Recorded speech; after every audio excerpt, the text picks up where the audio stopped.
Hello guys, this is Gabe from Fredericton Hyundai. In this video I am going to show you how to activate the daylight saving time in a display system of a Hyundai with ccNC. This system comes with 2024 models or later, like the Kona or other models.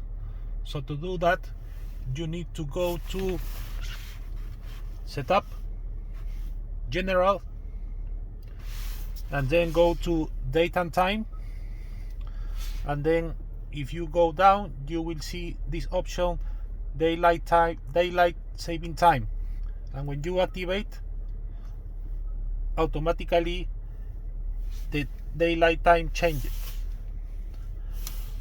Other option, if you have the navigation system integrated in your